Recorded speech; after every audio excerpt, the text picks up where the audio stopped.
Okay, everyone, it's Wasabi here. I just want to say thanks for all the support. I really appreciate it. My 3 Calamities video just passed 2,000 views a couple of days ago. I also am really thankful for the 50 subscribers now. So I think in honor of that, I'm going to be doing this video. It's going to be a slightly different type of video. It's going to be a discussion video.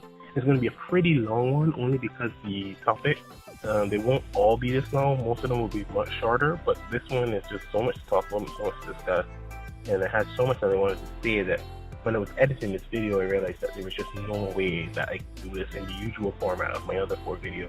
So I got my cell phone out and trying to record audio. I've never done this before, so bear with me if the audio is not the best. I'm going to be trying my best to make sure it's as good as possible.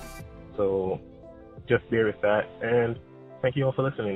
This video is going to be, you can tell from the title already, it's going to be about the next Nakama, how to pick the next Nakama. I know it's kind of an outlandish thing to try and instruct people about how to pick the next Nakama, but I think it's something that if you pay attention to clues, you can be pretty good at picking the next Nakama role and being on the lookout or being aware of when a character is really being developed as a Nakama. So, because I've been seeing it a lot, and it's just something that's been bugging me, that characters who I don't think should be considered Nakama are being considered, and then characters as well who are just being bandwagoned on every single week without any indication. So it's either people are jumping onto characters too quickly without giving them a chance to develop, or picking terrible characters from the start. So I just wanted to really express what I think is the format really for the Straw Hats, how they join, what they represent, and what's a key element of every Straw Hat. That's what I'm going to be outlining in this video. So without any further ado, it's been 2 minutes long, we're just going to get straight into it. And the first thing that we're going to be discussing in relation to the Nakama is really the number one thing. The number one thing that's important of every next Nakama, everything that every new Nakama has to fill is a role. They have to fill a role within the crew. So I'm just going to first give you my assessment of how Oda chooses crew members, what roles he wants them to fill. And when you look at the crew, we've got almost every single role imaginable as far as sailing a pirate crew is concerned. I mean, we don't really have much left to fill, and that's really one indication that we're kind of nearing the end. We're not looking for too many more Nakamas, and I'll tell you how many I think we're going to have later down. But when looking at a role for the crew member, I think it's so important to have a role in mind. I mean, it might be presumptuous, but I think it's best just have a role in mind first, instead of looking at a character and then saying this character fits this role without having a good justification for this role. If you can have a good role in mind first and build backwards towards the character, I think you have a better shot of picking the correct character when that character comes along, and not being so quick to bandwagon on everything. So if you look at the crew and what's left over, I mean, we've got so many of the characters we need. When you look at the sailing point of view, there's really only a couple characters there, and then from further expansion to like One Piece specific positions, as well as other kinds of positions that are kind of unconventional, you have to expand to. But as far as sailing, the only one that's left really is a helmsman, and a helmsman is the person who basically steers the ship. They work in tandem with the navigator, and it's their job to pilot the ship through the seas at all times, and they have to have a great understanding of navigational terminology. It's probably the last sailing position that can be paralleled with the real world. The only other one I can think of in One Piece, as far as One Piece is concerned, is a coding mechanic. That's also one. But there are also other positions that people like to discuss. So there's blacksmith, there's cabin boy, there's lookout, all these things. And I'm going to give you my opinion on some of them, and which ones I think are worth discussing, which ones aren't really. So, yeah, that's just me, and we're going to be discussing all of that now. Right, before we begin go any further, I really want to talk about how many more Nakama we're going to get. I'm 100% confident in my estimation here, and I think I'm right. We're only going to get 2 more, and 2 more for several reasons. One, Luffy did say in the beginning that he only wanted at least 10 Nakama. I think that is pretty clear foreshadowing by Oda.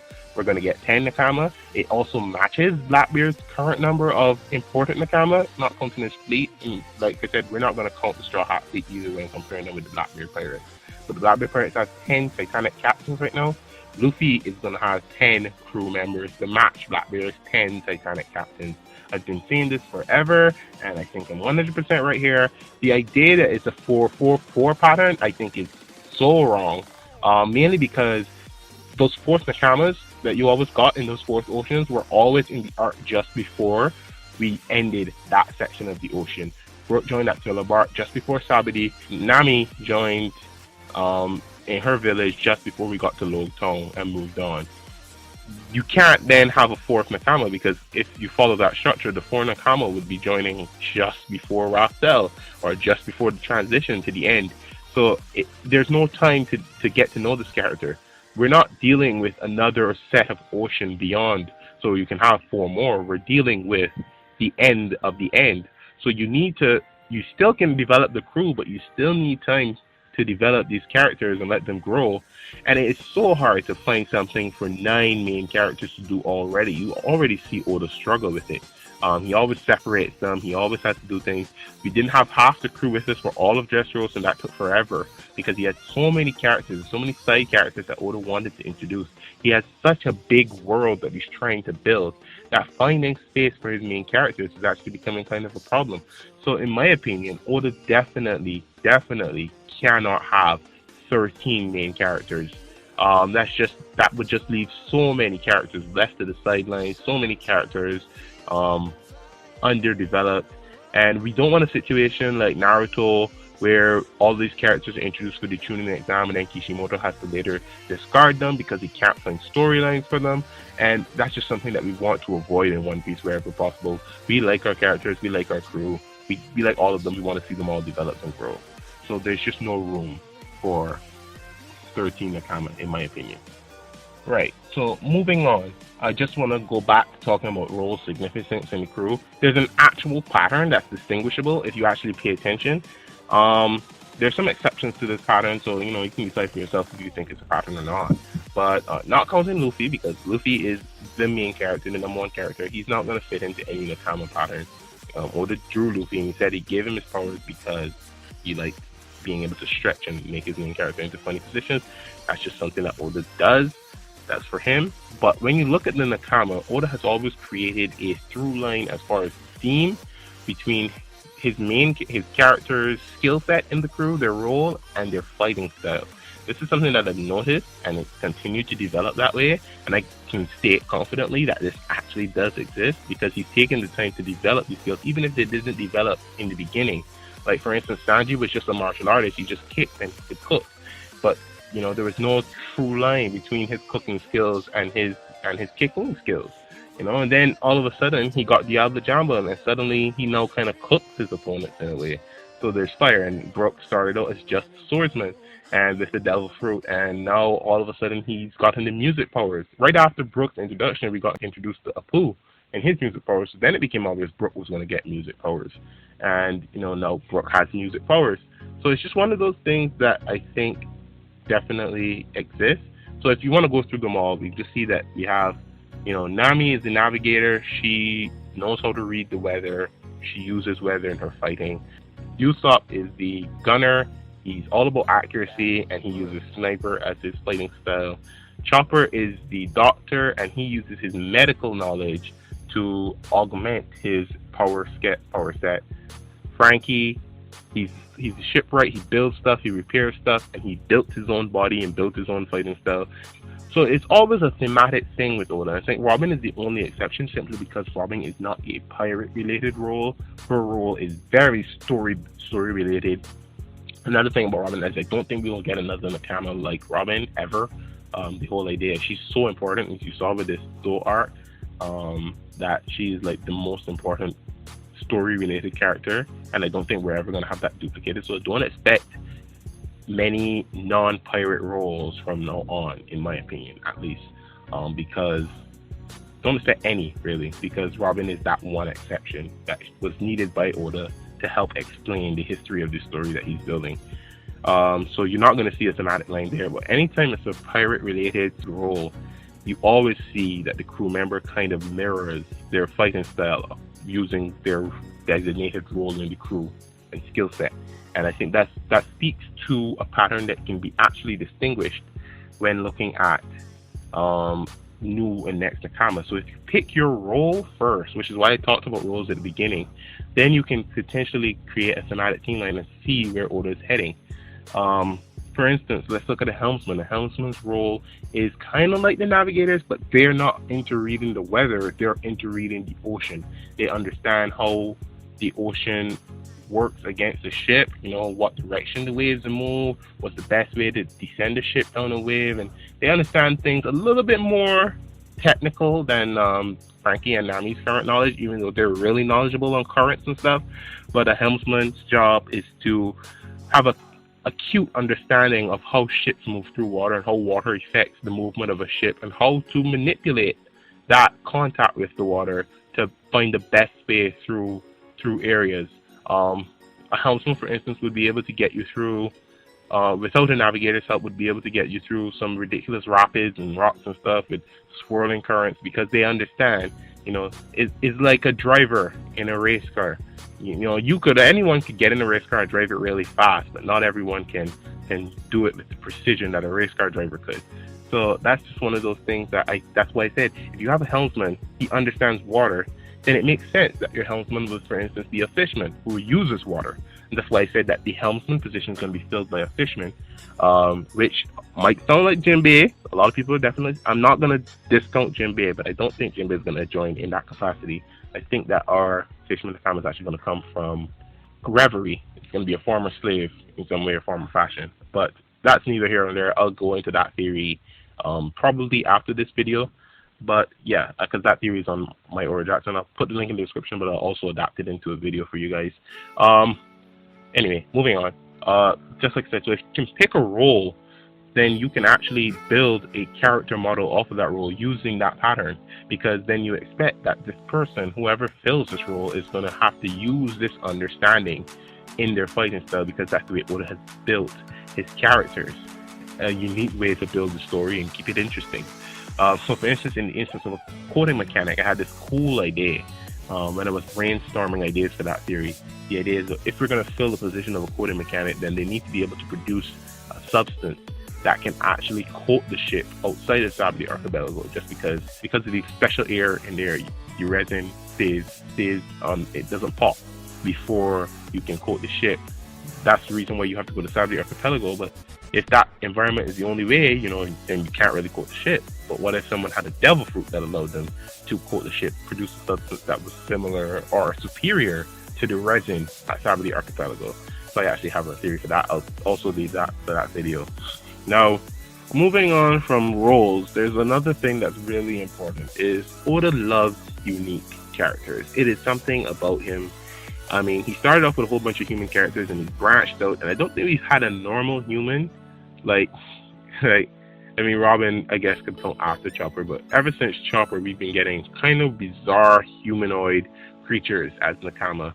And I think it's just something that he's been building up. He's been trying to keep his designs unique. He doesn't want anyone to like duplicate. He wants everyone to have a unique aesthetic visually. And I think that's an important thing about the characters that he's creating, is that, you know, Oda loves uniqueness. He loves to make his characters fun to draw for him as a writer, so that he doesn't get bored with the story. So I think visual design is actually a really important thing. You can't have a character that looks too bland, that looks too cookie cutter, that looks too run of the mill. Characters usually have to be very distinct visually, even from their own arcs and surroundings. And, you know, another thing is that characters actually tend to match when they're introduced. They tend to match the aesthetic of their island that they're introduced in a little bit more than some people. Like Frankie, he was a shipwright, and he was in an island on a shipwright, but he was also built himself. So he kind of matched the industrial nature of his city, Water 7, better than other characters who were in that city. Brook was a skeleton, a walking skeleton, a walking dead man. And his arc really was Thriller Bark, which was this whole horror aspect, zombie kind of thing. And Brook matched the aesthetic of the arc, you know, even better, because even though zombies were just dead, reanimated bodies, Brook was an actual dead, reanimated body, a real one, not a fake one, just puppeteered, you know. So it's like, they kind of match the aesthetic of where they are. Again, Chopper's another example, you know, a reindeer in a snow country. It's just one of some of these things where you can tell when Oda's trying to make a character stand out visually against the background that they're introduced in. So you have to really pay key attention to that. I don't want to make this video too long, so just look for unique visual characteristics. Now let's look at Zoe. This is one of the many reasons why I don't think a mink is going to officially join the crew. I actually am confident that the minks are going to be the 8th division of the Straw Hat Grand Fleet. 8th or 9th, it doesn't matter, because I'm pretty sure the samurai are going to be paired and going to join together with them. So the Gogetsu clan would be our 9th or 8th, whatever, and the minks will be either way. They're going to end up being divisions of the Straw Hat Grand crew, I believe. And this is one of the reasons why I don't think a mink is going to join as a Nakama, because I think aesthetically it kind of matches with Chopper. They're both furry humanoid creatures. Yes, they're start from different ends of the spectrum. You know, the minks are kind of like humanoid furry creatures that are born. Chopper was a furry creature who became humanoid through a devil fruit, but it kind of just meets in the middle at the same output at the end of the day.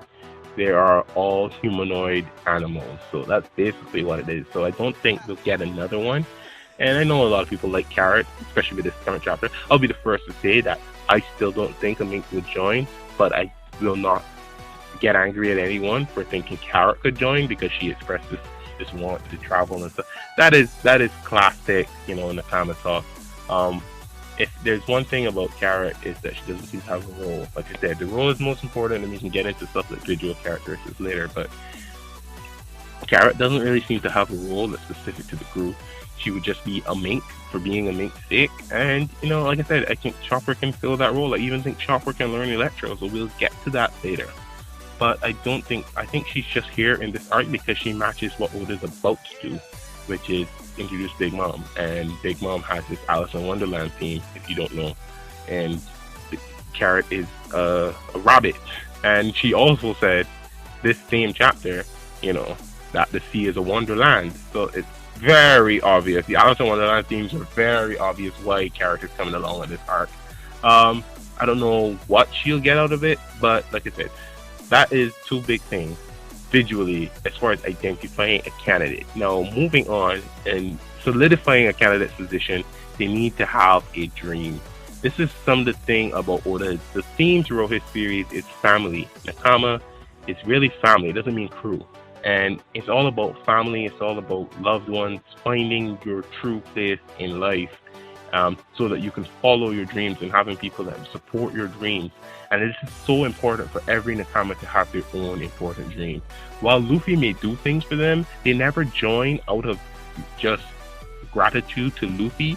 Something else has to push them to join. It has to be, they have to see Luffy as the opportunity to complete a dream that they've always wanted to but have been unable to because of a terrible experience in their past.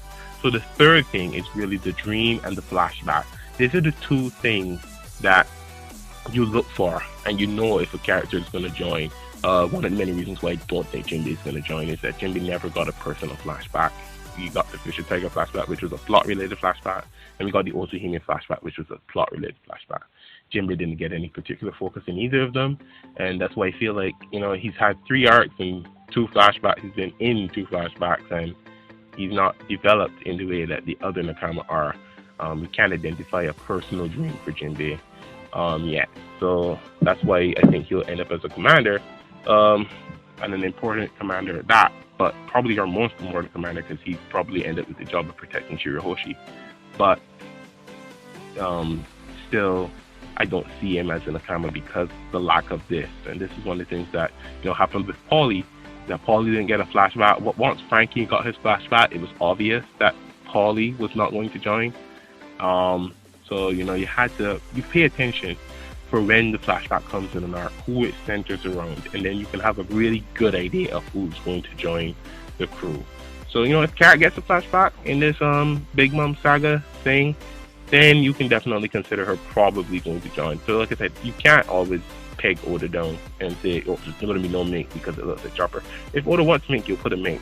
So, finally, I want to discuss some candidates that have been bugging me. And one of the reasons why I decided to make this video is because some candidates are just bad. They are really bad, and I don't know why people even waste their time arguing them. One of them is Caesar Clown. Caesar Clown is one of the worst candidates to be talked about as the next Nakama.